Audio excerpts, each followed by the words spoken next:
Welcome to Blizzard Fire. We hope this video helps fire up your solution. You begin by making sure prerequisites are satisfied so the update won't fail mid-process. Check your device OS version and free up at least 1 GB if needed.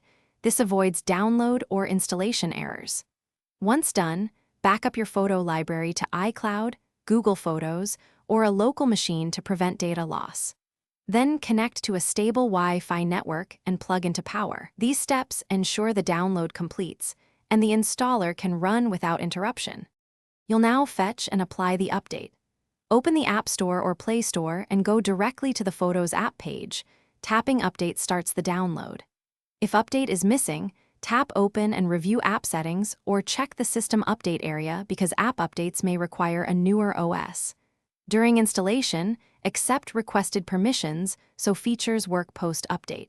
Make sure to wait for the installer to finish. Then relaunch the app to let it migrate or optimize your library. Complete the workflow by verifying the update applied and testing key features. Import, edit, search, and cloud sync.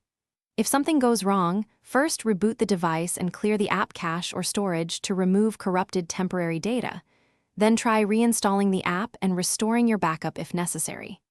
If issues persist, collect the app version, OS version, and error messages, and contact support. Providing logs and exact steps reproduces the problem and speeds resolution. Thanks for watching. If you found this helpful, don't forget to like and subscribe.